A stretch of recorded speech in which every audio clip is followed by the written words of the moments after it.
Hey everybody, this is Craig from 9 Volt Games, and today I'm going to review the Mortal Kombat 2 movie. This is a popcorn holder. I got bitch hands, and my hands get stuck in there. Well, it's an awesome prop. It is a bad popcorn holder. It's better than some dude's throat or whatever, the deep. Anyways, I'm not going to review the movie so much as just talk about it because mental disorders.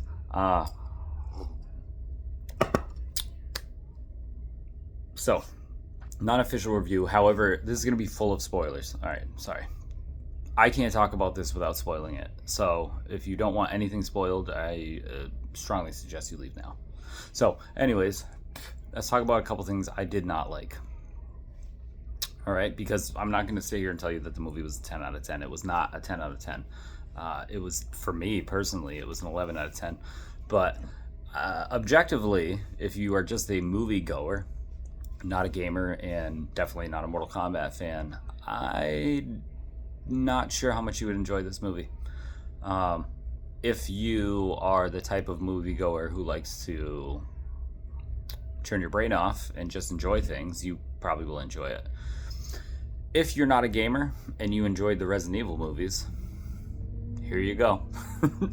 The only difference is they kind of respect us as a fandom. One more sip of coffee. Sorry, this is morning, like 6 in the morning for me. So, two things I didn't like. They kind of did my girl Sindel dirty in that movie. I do like that they, kept it as, she was the queen of Edenia, and then she became pretty much a slave after her death, and they definitely referred to her as a zombie lady, so they kept at least that part in there. But she just was spamming screams and then lost to Sonya. I know they have to do that for the movie, but I feel like they did her dirty the same way they did Natara dirty. The problem is Natara was in 2 games at that point. Yeah.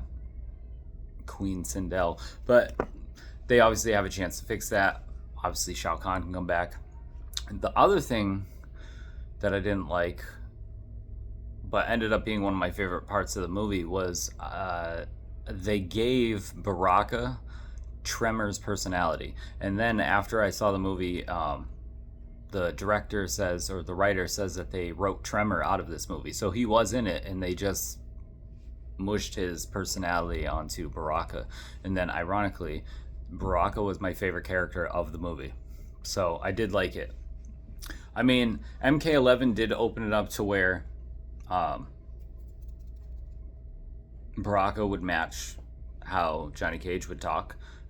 One of the intros that I love is when Baraka, he tries to say "fuck you" to Johnny Cage, but it comes out as like "ugh, you," and then so at least that was there a little bit. It was a little weird to have Baraka simping over Johnny Cage, especially through like animated ones. They have it in MK9. He's like one of the first people that Johnny fights. So I mean, it was nice where they had like they only really have a rivalry because I believe in MK9 that's who he fights, because he makes a comment about his makeup. And then in the Untold Legends, or the Scorpion's Revenge, Untold Legends was a PSP game. Scorpion's Revenge, when they get to Shang Tsung's island, the first fight is Johnny Cage and Baraka. So they have that history there, but it's never really fleshed out as to how they would interact with each other. And I do think that Baraka's whole like wild lifestyle would clash horribly with Johnny. So that was weird, but again, I liked their romance. It was definitely one of my favorite parts. Here's a highlight thing that I really liked. Obviously, I'm just talking about the characters right now. I liked what they did with all the characters, because some of them went in a different direction, like I said, with Baraka, but the foundations of the characters were there, and they looked the part, which is the most important. Cole is not from the games. I do like what they did with him, because whether you like it or not, whether you like the Arcana part or not, which is gone anyway, he was the anchor of the first movie. The second movie is obviously leaps and bounds better than the first one, but he still was the anchor. So they had to do something good for him. And I liked what they did, because if Shao Kahn didn't cheat, Cole would have beat him in the Deadpool. And then they gave everybody the death that satisfied everybody for Cole. I hope he comes back as Kenshi somehow, make that happen, just because Louis Tan looks like him. Did I say the right name? I don't know. Anyway, but I love how he died. Obviously, because if you're from this channel, you know how much I love Shao Kahn and how much I used him at 11 while I was streaming. So having that satisfying hammer smash and then just fucking just like push him like with a stick. Obviously it was the hammer, but poke him with the stick until he goes into the acid. I enjoyed that. I liked the fatalities. I liked how they did the fatalities. I saw the movie twice. I brought my kids. Great dad. I brought my kids the first time, and then my wife and I went and saw it the second time. I ate a bunch of edibles before I went and watched it the second time. Good stuff. That's why I bought that fucking popcorn holder. Anyway, the fatalities were brutal, but they were quick. You know, in the game, it's a presentation. That's the whole point of it. The lights go down. It makes the fatality noise. Someone's doing a fatality noise, screams and blah blah blah, and the lighting. And you know, in the movie, they died. People died immediately. There was no show about it. And the first time I liked it, I was like, it kind of felt rushed, because they did sandwich a lot into that movie. For the 2-hour runtime, they smushed a whole fucking tournament and then some. Tournament and a side quest. So, I don't know. I didn't like it at first, and then the second time through, I was like, no, they're not going to make a show of it. They even proved that there's a time limit on when somebody's groggy in the tournament, when you've clearly won, and if you choose to finish them. That was another one. My ADD's gonna take over, and I want to talk about that part immediately. I like how they set up the tournament. I like the life bars on the top, which were it wasn't a life bar, it was obviously the fighters in the tournament for each side. But I like that it was up in the sky like a life bar. The first fight with Katana and Johnny Cage, I like that she kicked the shit out of him so bad that when he got up to fight, he was swaying back and forth. That was a nice Easter egg. And then Shao Kahn yelling to finish him, and she chooses not to, and he just rocks backwards and falls on the ground. So, and then they disappeared because their part of the tournament was over, and then Johnny's lantern went out. And then he's obviously the side quest because he got to fight Baraka, which was not part of the tournament. I like that. I do. Speaking of Katana and Johnny, I like that they did the switcheroo. Through all the promotions, they made you think that this was going to be Johnny Cage centric. Even at the end of the first movie, they made you think that Johnny Cage was going to be the major part of the movie. They did that because it was Carl Urban, and he was the most popular person or the most famous person on that cast at the time. But this was Katana's movie. I don't know who the actress is, but she did a great job. She clearly has to be a martial artist.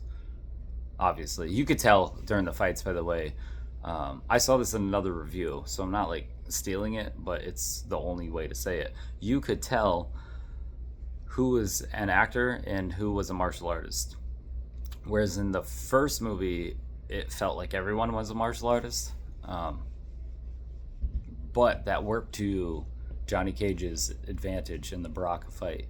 And I like that they leaned into it and they acknowledged that he is washed up and he's not what he used to be.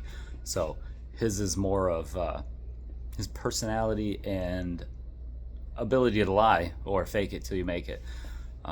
I'm bouncing all over the place with the characters here. I enjoyed this movie so much. I really would like to see it from the perspective of somebody who doesn't enjoy the games as much as I do, or played as much as I do, because I don't have fresh eyes to see it. But after seeing it twice, I definitely go back to what I said in the beginning. I could see how the average movie person might be. They might enjoy it the first time through, like if you shut your brain off and just allow yourself to enjoy a spectacle.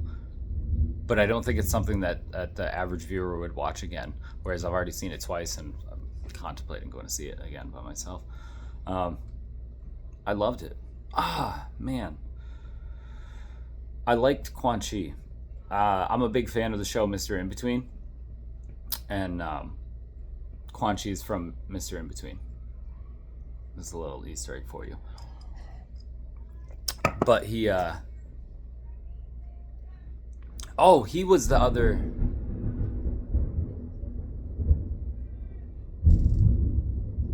I really hope that caught in the camera. The lightning that just happened here was amazing. Well, thunder, but we're having thunder and lightning outside. Anyway, I forgot what I was saying. Oh, Quan Chi. He was the other one I feel like they did dirty. Kind of. They made him seem like a bitch. You know what I mean? And the thing with, if you're a fan of the series, the thing with Quan Chi is he may be acting like a bitch because he's so close to getting Shinnok's amulet for himself, which everyone knows his ultimate goal is to release Shinnok. And that's what they're setting up for the next one. But they did make him seem like... They made him seem like more like the Collector than they did Quan Chi. Quan Chi is supposed to be like... I guess regal... He's a stacked dude too. He's supposed to be skinnier than the other people, but he's muscular and shit. And in the movie, he kind of just seemed like an Igor. You know what I'm talking about? Hunchback in the corner. However, they did show his powers and his fucking. He's a powerful dude. What I liked about that is, you know, obviously the amulet. He got his hand on it twice. Once when it wasn't charged and once when it was charged, and it was just a moment. If you know the games, you're like, ooh, what's he gonna do? And he didn't do anything, obviously, because they had to fit a 2-hour time frame. But this is where they're going with it, and they showed Johnny's green energy affecting the amulet. So there was parts in that movie where, like I said, with the average person, where those moments were enhanced for people who played the games. They mean absolutely nothing to someone who doesn't know that's Shinnok's amulet, aside from being told that in the movie. But those particular moments, like when Noob's holding the Shinnok's amulet and they're all blasting it, trying to break it, and they can't break it, and Johnny does the kick, and you just see the little spark of green energy come out, and the whole shit's done. That was one moment where I was like, that shit's gonna look corny to someone who doesn't know the story, because they don't know the whole green energy and the fact that it's setting up for Johnny Cage to be the main person of the next movie. Because if Shinnok comes out, they don't have the Kombat kids, they don't have Cassie Cage, so it has to be Johnny Cage who kills Shinnok, unless they make a different rule, and I don't think they will. They do have the story was Mortal Kombat 2 and Mortal Kombat 9. 9 into X smushed together, like the ending of 9. You know, when you find out in X that immediately after the tournament, Quan Chi let Shinnok out, and Johnny Cage is the one who defeated Shinnok. And then MKX takes place 25 years later, and Cassie Cage is the one who beats Shinnok because she inherited her father's powers. So I really hope that's where they go with 3. I'd want Quan Chi to bring Shao Kahn back. I didn't even talk about Shao Kahn in this 13 minutes yet, but I was this video's got to keep going because there's more I got to talk about. Shao Kahn. At first, when I saw the first look and his whole face was covered, I was like, they're gonna mess it up, and they didn't do his face justice. But until Katana did her really fucking awesome fatality on him. But his body they did it. They did the MK11 Shao Kahn, and Martin Ford did a fantastic job as him. So big kudos to that guy. He really loved this role. I watched a bunch of interviews with that guy. I watched a bunch of interviews with the cast all the way leading up, but I really liked Martin Ford. Seemed the most enthusiastic, who wasn't on the first movie, to be on the, like, he did the voice, he did it. He's like, I want to be Shao Kahn. And I like when any actor in any movie has that type of attitude towards it, because you know you're going to get good work. Any industry you work in, it doesn't matter. If somebody has that attitude, you're going to get good work out of them. And it showed, because he did a great job of a character that I hold dearly. Everyone who's a video game fan has been let down by at least one movie. Obviously, I'm a massive Silent Hill fan on this channel, and the movies have just been fucking dog shit. And it's like, I think we all know my thoughts, if you're from here, my thoughts on how they use Pyramid Head in the movies, and it's just dragging a character that many gamers, not just me, hold like so dearly as, like, you know, this is the guy. He's so popular from one game, essentially. I mean, now he's in plenty of things, but yeah, Shao Kahn is 10,000 times more iconic than Pyramid Head, because people who don't play games know who Shao Kahn is. If you are my age, you know who Shao Kahn is if you don't play games at all, because this dude was on arcade machines all in your face. But so having a character like that being played well, and having the person really respect the character, helped it a lot. So I hope going forward in the future, not just the Mortal Kombat, because I think they got the formula right, and if they keep going and listening to the fans,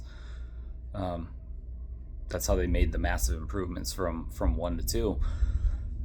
They got the formula, and they can keep doing it until we get tired of it, and then we get angry at it. That's just the way that it works. But 3 is shaping up to be probably the best video game movie ever made. If they continue on the same trajectory, it's going to be the best video game movie ever made, period. And then a month ago, I saw Super Mario Galaxy, which I love Mario. I have a tattoo of Mario. But it was fun, but it was like, I know it was made for kids. That movie was made for my 8-year-old daughter, specifically. Mario Galaxy was made for my 8-year-old daughter. It doesn't mean it's a bad movie, but it's not like the well that I would go into for a video game cinematic adventure. It's like Mario's a safe bet. Same with Sonic. The Sonic movies have not disappointed me. I actually think the Sonic movies better than the Mario movies, personal preference. But it's not like you can't damage it. It's there. Like, Mario's gonna be fine no matter what you do. So we can exclude those ones. But going forward with movies like Mortal Kombat, Street Fighter, I'm gonna go see it and I'll let you guys know. But I like the costumes, at least.